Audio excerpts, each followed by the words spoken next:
کہ جب یاد خدا آتی ہے تو زمین پہ تڑپ کے لیٹ جاتے ہیں. کروں جب کوئی اپنے پریشانیوں کا رونا دعا میں خدا سے کرتا ہے, مجھے لگتا ہے کہ میری کاش کہ میں تن کا ہوتا اور مجھے پیدا نہ کیا جاتا, کاش میں کوئی لئے کے ساتھ پڑھ رہا تھا. آپ چوکنے ہو گئے بھئی یہ رات کا انسانوں کے سامنے رکھ دیا جائے گا. جب یہ آیت کریمہ پڑھی بے ہوش ہو کر گر پڑا گیا ہے, اسے اللہ جنت نہیں بھیج رہا. کہتے مجھے ڈر لگتا ہے کہ وہ ایک میں ہی نہ ہوں. جس کے دل میں حرص ہو, لالچ ہو, وہ اپنا عہدہ بچانے کی فکر کرے گا. انصاف ہے محرم الحرام کی مناسبت سے, اور خاص طور پر چونکہ ہم محرم کی ابتدا میں ہیں اور دوسرے خلیفہ راشد مراد رسول دعائے رسول حضرت سیدنا عمر فاروق رضی اللہ تعالی عنہ کا یوم شہادت یکم محرم الحرام اسلامی تاریخ کا, اسلامی کیلنڈر کا جو پہلا دن ہے, اس دن آپ کی شہادت تو ذی الحج کے آخری دنوں میں 26 یا 27 کی تاریخ ہے. حملہ جو آپ پر ہو گیا تھا, مگر جو جان آفریں کو سپرد کی وہ یکم محرم الحرام کا دن ہے. حضرت سیدنا عمر فاروق رضی اللہ تعالیٰ عنہ کی ذات بابرکات تاریخ اسلام کی وہ شخصیت ہے جن کے بارے میں اپنے تو رطب اللسان ہیں ہی ہیں, اپنے تو تعریف کر ہی رہے ہیں, مگر دنیا کے غیر جانبدار جو مورخین ہیں اور تجزیہ نگار ہیں, ان کا بھی یہ ماننا ہے کہ اگر مسلمانوں کو ایک عمر اور مل جاتا تو روئے زمین کے چپے چپے پر اسلام کا نام پھیل چکا ہوتا. آپ کی زندگی پر گفتگو کرنے کے کئی پہلو ہیں. ہم آپ کی سیرت پر بات کریں, آپ کے بچپن پر, جوانی پر, اسلام کی قبولیت پر, پھر اسلام کے لیے قبولیت کے بعد کفار پر کیا اثر پڑا آپ کا, ہم یہ ساری باتیں عمومی طور پر پڑھتے سنتے رہتے ہیں. پھر آپ کی ذات کے حوالے سے آپ کا دور حکومت, آپ کا عدل و انصاف, آپ کا نظام حکومت بہت بڑا پہلو ہے جس کو ساری دنیا نے سراہا اور سینکڑوں کتابیں لکھی گئیں. میں آپ کو حضرت عمر فاروق رضی اللہ تعالیٰ عنہ کی ذات کے جو نمایاں اینگل ہیں, زاویے ہیں, وہ بتا رہا ہوں. جس کو اس بارے میں پڑھنے کا شوق ہو یا تشنگی ہو تو وہ کتب سیرت خلفائے راشدین میں یہ سارے پہلو پڑھ سکتا ہے. ایک اور پہلو جس پہ زور دینے کی ضرورت ہے, اسے اصطلاحات میں, ٹرمنالوجی میں اولیات عمر کہا جاتا ہے. اولیات عمر کا مطلب یہ ہے کہ وہ کام جن کو حضرت عمر فاروق رضی اللہ تعالیٰ عنہ نے جن کاموں کی ابتدا فرمائی, وہ کام جو اسلام میں خیر کی اور اچھائی کے کام تھے اور جن کا آغاز آپ کے حکم سے ہوا, آپ کے وجود سے ہوا. اولیات عمر بھی بولتے ہیں, پھر یہ اولا کی جمع بن جاتی ہے. اولا مؤنث ہے, اول کی مؤنث ہے اولا. مدارس میں لفظ بولتے ہیں درجہ اولا, پہلے درجے کا. کلاسوں میں اردو میں بولتے ہیں کلاس اول, اول کی مؤنث ہے اولا. تو اولیات بھی بولتے ہیں, اول کی جمع اولیات بھی بولتے ہیں. ایک اور چیز جو بہت ان کی شان کے حوالے سے قابل غور ہے وہ یہ ہے کہ بہت سے ایسے مقامات آئے, علماء نے ان کی تعداد 10 سے زیادہ لکھی ہے, جہاں پر حضرت عمر فاروق رضی اللہ تعالیٰ عنہ نے رائے دی, اور بھی کئی لوگوں نے رائے دی, صحابہ اور نے بھی رائے دی, حضرت عمر نے بھی رائے دی, مگر اللہ نے آسمانوں سے قرآن میں حضرت عمر کی رائے کے مطابق قرآن کی آیتیں اتار دی. انہیں کہتے ہیں موافقات عمر. یہ اصطلاحات ہمیں پتہ ہونی چاہیے. موافقات عمر یعنی وہ چیزیں جن میں اللہ نے حضرت عمر کی موافقت کر دی, ان کی رائے کو سپورٹ کر دیا. ان کی رائے کو سپورٹ کر دیا اللہ تعالیٰ نے، ان کے حق میں آیت اتار دی۔ موافقات عمر اسے بولتے ہیں، اولیات عمر میں نے آپ کو بتا دیا کہ وہ کام جو انہوں نے ابتدا کی۔ یہ ساری باتیں آپ کو اس لیے بتائیں کہ آدھے گھنٹے کے اس وقت میں کئی چیزوں کی ہم ڈیٹیل میں نہیں جا سکتے، مگر میں چاہتا تھا کہ آپ کو ان کی اصطلاحات کا پتہ ہو۔ اگر آج آپ گوگل میں جائیں اور اولیات عمر لکھیں تو ساری لسٹ آپ کو مل جائے گی۔ علم تو اب انگلیوں کی ٹپس پہ آ گیا ہے۔ جو علم ہے، اگر کوئی طالب علم ہو اور علم کو تلاش کرنا چاہتا ہو تو اب لائبریریاں، پرانی کتابیں کھنگالنا، پڑھنا وہ بہت مشکل وقت تھا، گزر گیا ہے۔ اب تو لفظ لکھو اور گوگل سے اس کا سارا رزلٹ اٹھا لو آپ وہاں سے، اور پھر اوپر سے جو اے آئی آ گئی، آرٹیفیشل انٹیلیجنس آ گئی ہے، اور چیٹ جی پی ٹی وغیرہ، انہوں نے معاملات کو اور بھی سہل کر کے آپ کے سامنے رکھ دیا ہے۔ میں جس پہلو کو لے رہا ہوں آج کی گفتگو میں، بظاہر شاید بہت سے لوگوں کے ذہنوں میں وہ کوئی بہت گہرا اور بہت علمی انداز کا ٹاپک نہ ہو، مگر میرا مقصود علم سے بڑھ کر عمل کی طرف ہے۔ ایک چیز ہوتی ہے کہ آپ اپنے دماغ کو تسکین دینے کے لیے علمی نکتے بیان کریں، ایک انداز ہے گفتگو کرنے کا کہ آپ علمی نکتے بیان کریں، ذہن کو لذت دیں۔ اور ایک چیز یہ ہے، اور وہ تھوڑی ناگوار بھی گزرتی ہے، انسان پہ بوجھل ہے، وہ یہ ہے کہ کرٹیسائز کریں اپنے اوپر کہ ہماری عملی کوتاہیاں کیا ہیں۔ اور جب ہم اپنے بڑوں کو پڑھتے ہیں، صحابہ کرام کو، خلفائے راشدین کو پڑھتے ہیں، تو ان کی سیرت کا اس انداز سے جائزہ لیں کہ ہم اس سے اپنی سیرت و کردار کو ان کے تابع ہو کر ان کی سیرت کی روشنی میں پرکھیں اور اس کو بہتر کرنے کی کوشش کریں۔ یہ پہلو طبیعتوں کو بہت زیادہ لذت نہیں دیتا، یعنی یہ وہ پہلو نہیں ہے جو بندے کو جی بڑا مزہ آیا تقریر سن کر، وہ لذت والا پہلو نہیں ہے، مگر اصلاح کا تقاضا یہی ہے، وقت کا تقاضا یہ ہے کہ پدرم سلطان بود میرا ابا بادشاہ تھا، یہ باتیں چھوڑیں، ہم کیا ہیں اس کو پرکھیں۔ اب تک ہمارا سلسلہ یہ ہے، ہمارے بڑے یہ تھے، وہ بزرگ ایسے تھے، انہوں نے عدل میں ایسے کر دیا، فلاں کا نظام ایسے تھا۔ آج کیا ہے ہمارے پاس؟ آج ہمارے پلے کیا ہے؟ آج ہمارے حالات کیا ہیں؟ آج اگر ہم نیچے رہ گئے ہیں تو کمزوریاں کیا ہے؟ آگے بڑھنا ہے تو لائے عمل کیا ہے؟ طریقہ کار کیا ہونا چاہیے؟ ہمیں اس پر بات کرنے کی ضرورت ہے۔ حضرت عمر فاروق رضی اللہ تعالیٰ عنہ کی زندگی میں کئی پہلو ہیں، جیسا کہ میں نے اشارہ پیچھے کیا، مگر ہم آج دیکھیں گے ان کی فکر آخرت اور خوف خدا کے حوالے سے کہ اتنا بڑا انسان جو اپنے علم میں، اپنے حکومت میں، اپنے روب میں، دنیا کے اوپر دبدبے میں اتنا بڑا نام ہو کہ ہزاروں کلومیٹر دور رومن امپائر کا قیصر اور ان کے وزراء بھی بیٹھ کے ڈسکس کریں اور ڈرتے ہوں کہ عمر نے اگر کچھ کر دیا تو کیا ہوگا۔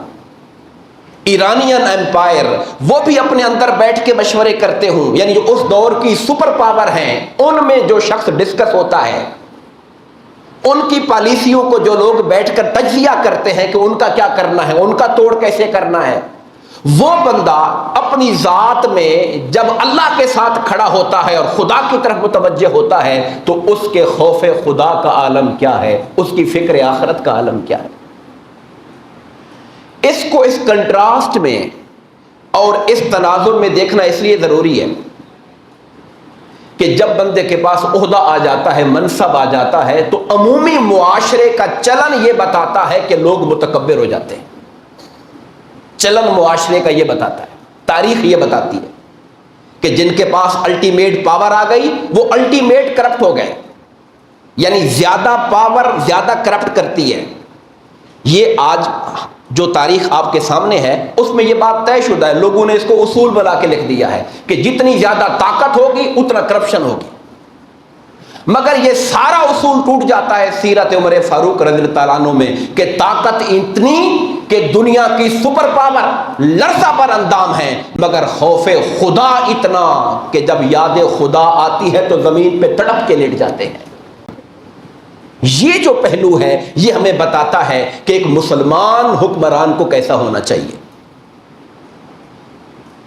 اس پر تو بہت سے واقعات ہیں کہ آپ راتوں کو جو ذمہ داری آپ کے کندھوں پر ڈالی گئی تھی اقتدار کی، حکومت کی، احساس ذمہ داری آپ کو آرام نہیں کرنے دیتا تھا، آپ بے چین ہو کر راتوں کو باہر پھرتے تھے کہ اگر کوئی پریشان حال ہے تو مجھے اس کی خبر ہونی چاہیے، میرا فرض ہے کہ میں جانوں کہ میرے ملک میں میرے اس اقتدار کے دائرے میں رہنے والے لوگ، اسلامی ریاست کے رہنے والے لوگ، ان میں اگر کوئی پریشان حال ہے، ان میں اگر کوئی تنگ دست ہے، ان میں اگر کوئی ستم رسیدہ ہے، ان میں اگر کوئی مظلوم ہے جس پہ ظلم ہوا، اگر عمر کو اس کا پتہ نہ چلا اور عمر نے اس پہ سٹینڈ نہ لیا تو کل خدا کے سامنے کیا جواب دے گا؟ یہ احساس آپ کو بے چین کرتا تھا۔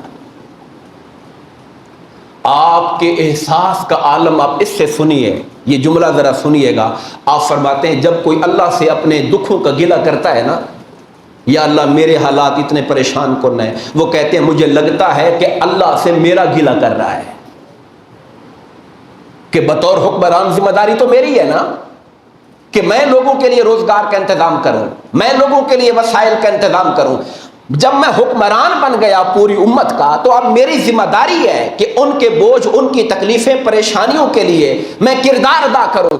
جب کوئی اپنے پریشانیوں کا رونا دعا میں خدا سے کرتا ہے، مجھے لگتا ہے کہ میری شکایت کر رہا ہے وہ۔ اس قدر حساس تھے آپ لوگوں کے معاملات کے حوالے سے۔ حاضر نذیر وقار بیت المال کے پاس، یعنی اسلامی ریاست کا جو سرکاری جو اونٹ ہوتے تھے، اپنے ہاتھوں سے ان کی صفائیاں، ان کو خرخرے مارنا، ان کی خارش کرنا، ان کے زخم ہیں تو ان کو اپنے ہاتھوں سے دھونا۔ لوگوں نے پوچھا حضور خادم اور بھی ہیں، کسی کی ڈیوٹی لگا دیں، اور بھی کوئی غلام ہیں؟ فرمایا اللہ کو جواب میں نے دینا ہے، کسی اور نے تو نہیں دینا نا، اللہ کو جواب تو میں نے دینا ہے۔ حضرت عامر بن ربیعہ فرماتے ہیں میں نے ایک مرتبہ حضرت عمر فاروق کو دیکھا، زمین سے ایک تنکا اٹھایا، تنکا جو مختلف طرح کے زمین پہ ایک تنکا اٹھایا اور کہا اے کاش کہ میں تنکا ہوتا۔ اب ایک علمی پہلو ہے سوچنے کا، جی انسان تو اشرف المخلوقات ہے، انسان کیوں کہے کہ میں تنکا ہوں؟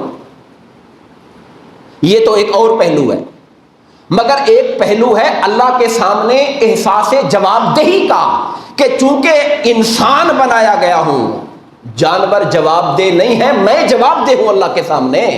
کاش کہ میں تنکا ہوتا اور مجھے پیدا نہ کیا جاتا، کاش میری ماں مجھے نہ جنتی اور میں ایک بھولا بسرا ہوتا، میرا وجود ہی نہ ہوتا۔ کیوں؟ چونکہ اللہ کے سامنے جواب دینے کے لیے کھڑا نہ ہونا پڑتا مجھے۔ حضرت عمر فاروق رضی اللہ تعالیٰ عنہ فرمایا کرتے تھے اگر آسمان سے کوئی ندا دینے والا منادی یہ اعلان کرے کہ اے لوگو ایک آدمی کے علاوہ باقی تم سارے کے سارے جنت میں چلے جاؤ گے اپنے اعمال کی وجہ سے، اگر یہ اعلان کرے کہ سارے جنت میں جا رہے ہیں سوائے ایک بندے کے، ایک بندہ پکڑا گیا ہے اسے اللہ جنت نہیں بھیج رہا، کہتے مجھے ڈر لگتا ہے کہ وہ ایک میں ہی نہ ہوں، وہ جو ایک بچ گیا ہے جسے اللہ نے معاف نہیں کیا، لگتا ہے کہ وہ میں ہی نہ ہوں۔ خوف کا اتنا عالم ہے۔ اور فرماتے ہیں اگر اللہ کی طرف سے کوئی منادی یہ اعلان کرے کہ رب کائنات نے سب کو جہنم میں ڈال دیا ہے اور ایک بندہ ایسا ہے جسے اللہ نے معاف کر دیا ہے، اللہ کی رحمت پر مجھے امید اتنی ہے کہ اس کے فضل سے وہ میں ہوں گا وہاں پر۔ ان دونوں پہلوؤں کے درمیان رہنے کا نام ایمان ہوتا ہے۔ الایمان بین الخوف والرجاء، ایمان خوف اور امید کی درمیانی کیفیت کا نام ہوتا ہے۔ حضرت عبداللہ بن عباس رضی اللہ تعالیٰ عنہ فرماتے ہیں جب حضرت عمر پر حملہ ہوا، آپ زخمی ہو گئے، میں ان کے پاس گیا اور میں نے کہا امیر المومنین آپ کو خوشخبری ہو کہ آپ حالت ایمان میں مسلمانوں کے خلیفہ ہونے کے طور پر حضور کے صحابی پسندیدہ یہ شرف آپ کو ملے اور آپ اب اللہ سے ملاقات کریں گے، خوشخبری ہو آپ کے لیے، جنت کی خوشخبری ہو۔ وہ کہتے ہیں اس ذات کی قسم جس نے، عمر نے کہا اس ذات کی قسم جس نے مجھے پیدا کیا، میں تو کہتا ہوں جب سے مجھے امیر بنایا ہے نا، اس سے پہلے والے میں حال پہ رہتا، نہ مجھ سے کوئی امارت کا ثواب ملتا، نہ میری غلطی پر پکڑا جاتا۔ امیر ہونے کی وجہ سے، امیر المومنین ہونے کی وجہ سے جو ذمہ داری پڑی ہے، کاش کہ اس ذمہ داری سے پہلے کے معاملات پہ اللہ فیصلے کر دے، یہ ہمارے حساب و کتاب میں نہ آئے، چونکہ ساری مخلوق کا بوجھ اٹھانا کوئی آسان کام نہ تھا۔ حاضرین عزیز وقار، میں یہاں پر ایک اور بات آپ کے سامنے رکھوں گا، وہ یہ ہے کہ اسلام کی اگر روح کو دیکھا جائے، تعلیمات اسلام کو دیکھا جائے، یہ احساس خوف خدا کیوں تھا اتنا؟ اس لیے کہ اسلام یہ کہتا ہے کہ عہدے اور حکومتیں، امارتیں طلب نہ کی جائے۔ بہت قابل غور بات ہے، اپنے معاشرے کا بھی حالات دیکھیں اور اسلام کی روح کو بھی دیکھیں۔ حضرت عبد الرحمن بن سمرہ رضی اللہ عنہ سے روایت ہے، حضور نے فرمایا اے عبد الرحمن، تم کبھی کسی عہدے کو نہ مانگنا، کوئی عہدہ، جی مجھے چیئرمین زکوٰۃ کا لگا دیں، عشر زکوٰۃ کمیٹی کا ممبر بنا دیں، امن کمیٹی کا مجھے چیئرمین لگا دیں، مجھے جناب گورنری مل جائے، مجھے فلاں مل جائے۔ فرمایا خبردار کبھی عہدہ طلب نہ کرنا۔ ایک شخص آیا آقا کی بارگاہ میں، مجھے فلاں علاقے کی گورنری دے دیں۔ سرکار نے فرمایا ریجیکٹڈ، جو ہم سے مانگتا ہے وہ نااہل ہو جاتا ہے، جو عہدہ مانگتا ہے وہ عہدے کے لیے نااہل ہے۔ اس کا مانگنا بتا رہا ہے کہ اس کے دل میں حرص ہے۔ جس کے دل میں حرص ہو، لالچ ہو، وہ اپنا عہدہ بچانے کی فکر کرے گا، انصاف نہیں کر سکے گا کبھی۔ وہ انصاف کرنے کے لیے آپ کو لوگوں سے بے نیاز ہونا پڑتا ہے، اور جس کو پتا ہو کہ اگر میں نے لوگوں کے ساتھ انصاف کیا کوئی ناراض ہو جائے گا، میرا عہدہ چھن جائے گا، اس کو تو حرص ہے عہدے کا، تو عہدے کا اگر حرص ہوا تو انصاف نہیں کرے گا، انصاف نہیں کرے گا تو ظلم کرے گا مخلوق خدا کے ساتھ۔ فرمایا اے عبد الرحمن کسی سے عہدہ طلب نہ کرنا کبھی حکومت کا، کیونکہ یہ تمہارے مانگنے پر اگر دیا گیا تو تم اس عہدے کے سپرد ہو جاؤ گے، اللہ کی مدد تمہارے ساتھ نہیں ہوگی۔ لیکن اگر تمہارے مانگے بغیر لوگوں نے تمہیں اہل سمجھ کر کہا کہ آپ اس عہدے پر آ جائیں، تو پھر اللہ کی مدد تمہارے ساتھ شامل ہو جائے گی۔ آج ہمارے احوال دیکھ لیں، بعض صورتیں ہیں کوئی عالمانہ بحث شروع کر دے کہ جی حضرت یوسف علیہ السلام نے بھی تو مانگا تھا، کافر بادشاہ تھا، اس نے جب آپ کی خوابوں کی تعبیریں سنی، کہا آپ میں چاہتا ہوں کہ آپ میری کابینہ میں آ جائیں، میری کیبنٹ میں آ جائیں، تو آپ نے کہا تھا کہ مجھے جو امور مالیات ہیں خزانے کا مجھے وزیر بنا دیں، میں ان معاملات کو اچھی طرح جانتا ہوں، میں امانت دار ہوں۔ اب کوئی اس واقعے کو لے کر آ جائے اور کہے جی حضرت یوسف نے تو مانگا تھا، درست ہے، کوئی ایسے ناگزیر حالات ہوں جب کوئی اس شعبے کا ماہر اس کے سوا کوئی ہو ہی نہ اور لوگ اسے جانتے نہ ہوں، اس کی قدر کو پہچانتے نہ ہوں، تو وہاں پر لوگوں کو مشکل سے نکالنے کے لیے اپنے آپ کو پیش کیا جا سکتا ہے۔ لیکن جب بہت سے لوگ موجود ہوں تو پھر پیچھے ہٹ جانا ہی بہتر ہوا کرتا ہے۔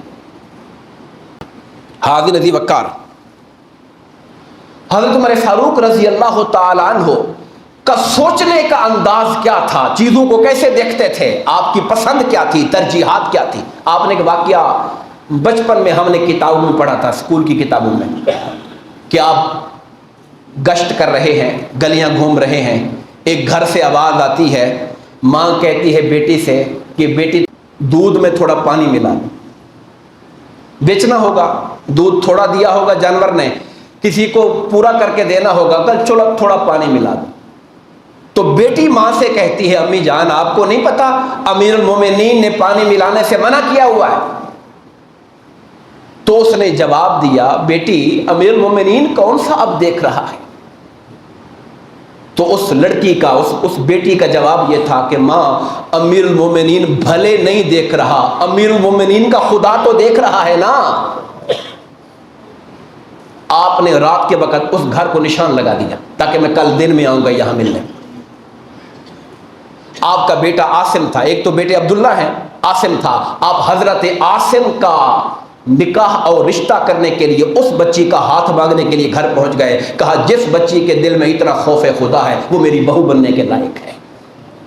معیار یہ تھے اس وقت۔ ہمارے معیار کیا ہے؟ بڑے گھر سے رشتہ آ جائے، جہاں سے اچھا مال پیسہ، کوئی گاڑی بھی ساتھ مل جائے، جہیز بڑا موٹا مل جائے، وہاں سے ہماری ترجیحات یہ ہے۔ عمر فاروق رضی اللہ تعالیٰ عنہ صرف یہ بات سنی کہ بچی کہہ رہی ہے کہ عمر نہیں دیکھ رہا، عمر کا خدا تو دیکھ رہا ہے، دل میں اللہ کی بارگاہ کا ڈر اور خوف ہے۔ کہا یہ بچی اس لائق ہے کہ میرے گھر کے اندر ہونی چاہیے یہ بچی۔ اور آپ جانتے ہیں کہ حضرت عاصم کے آپ نے نکاح میں دیا، اور پھر آگے وہ خلیفہ جو دوسرے تاریخ میں خلیفہ آئے، مسلم تاریخ میں سب سے بڑے عادل حضرت عمر کے بعد، وہ کون تھے؟ وہ بھی عمر بن عبدالعزیز تھے۔ وہ اسی بیٹی، وہ جو حضرت عاصم کی جو بیوی اور آپ کی بہو تھی، اسی کی بیٹی کا وہ بیٹا تھا، یعنی آپ کا پوتا لگتا تھا ایک اعتبار سے، یعنی آپ کے بیٹے حضرت عاصم کی جو بیوی تھی ان کی وہ اولاد تھے، عمر بن عبدالعزیز رضی اللہ تعالیٰ عنہ۔ تو اللہ پاک نے جب کردار پاکیزہ ہو اور مائیں خوف خدا رکھنے والی ہوں تو بیٹے بھی پھر انصاف والے پیدا ہوا کرتے ہیں۔ اسی طرح ایک واقعہ، آپ سفر میں تھے، آپ کو پیش آیا، صحرا کا سفر تھا اور کھانے پینے کا سامان ختم ہو گیا، ایک چرواہا ملا جو بکریاں چرا رہا تھا۔ آپ نے کہا کہ بیٹے ہمیں ذرا بکری کا دودھ دو گے؟ اس نے کہا بکریاں میری نہیں، میں مالک نہیں ہوں، میں چرواہا ہوں، بکریوں کا مالک کوئی اور ہے، وہ اجازت نہیں دے گا تو میں دودھ نہیں دوں گا۔ آپ نے اس کو تھوڑا چیک کرنے کے لیے کہا یار ہمیں پوری بکری دے دو، پیسے لے لو، مالک سے کہہ دینا بھیڑیا کھا گیا تھا۔ مالک کون سا دیکھ رہا ہے؟ اس نے بھی یہی جواب دیا، مالک نہیں دیکھ رہا، آسمان والا تو دیکھ رہا ہے نا مجھے۔ اتنے خوش ہوئے آپ، فرمایا جب تک زمین پر ایسے لوگ موجود ہوں گے زمین پہ فساد نہیں آ سکتا ہے۔ فساد تب آتا ہے جب لوگ ظلم کرنا شروع کر دیتے ہیں، جب لوگ لوگوں کے مال کو شیر مادر سمجھ لیتے ہیں، لوٹ مار شروع کر دیتے ہیں، تب زمین پہ فساد آتا ہے۔ جب اس سوچ کے لوگ موجود ہوں گے کہ اگر مالک نہیں دیکھ رہا مگر مالک کا خدا تو دیکھ رہا ہے، تب زمین پہ فساد نہیں آ سکتا اس وقت۔ حضرت عمر رضی اللہ تعالیٰ عنہ ایک بار مسجد سے نکلے، گلی میں جا رہے ہیں، ایک بوڑھی عورت اپنی لاٹھی ٹیکتے ہوئے، کوئی اچھی خاصی جن کی عمر تھی 80 کے قریب، وہاں سے گزر رہی تھی، اور جب نگاہ پڑی تو لوگوں نے بتایا کہ امیر المومنین جا رہے۔ کہا میری بات کراؤ ان سے۔ آپ کے ساتھ کچھ باہر کے مہمان بھی تھے اور صحابہ کرام بھی تھے۔ جانتے ہو بوڑھی کون تھی؟ وہ حضرت خولہ تھی، حضرت خولہ۔ غالباً 28ویں پارے میں، پارہ شاید میں بھول رہا ہوں، سورہ مجادلہ میں ان کا واقعہ اللہ نے بیان کیا۔ ان کے شوہر نے ان کو یہ کہا کہ تو میرے لیے ایسی ہے جیسے میری ماں ہوتی ہے۔ عرب میں اس جملے سے طلاق دیتے تھے، عرب میں یہ جملہ کہہ کر طلاق دے دیتے تھے۔ تو وہ نبی پاک کی بارگاہ میں آئی، کہا یا رسول اللہ میرے شوہر نے ایسے کہہ دیا، عمر میری اب بڑھاپے کو پہنچ رہی ہے، بچے میرے چھوٹے چھوٹے ہیں، اس عمر میں اس نے یہ حرکت کر دی ہے، میرا کیا بنے گا؟ طلاق ہوئی کہ نہیں ہوئی؟ حضور نے کہا طلاق تو ہو گئی۔ تو کبھی کہتی یا اللہ تو تجھ سے فریاد ہے، یا رسول اللہ آپ کچھ کریں، میرا تو گھر اجڑ جائے گا، میرے تو بچے رول جائیں گے۔ اس طرح کی حضور سے بحث کرنے لگی، کبھی اللہ سے شکوہ شروع کرتی، کبھی حضور سے بات کرتی۔ رب کائنات نے قرآن کی آیتیں اتاری کہ اللہ پاک نے تمہاری باتیں سن لی ہیں، اللہ نے تمہاری باتیں سن لی ہیں۔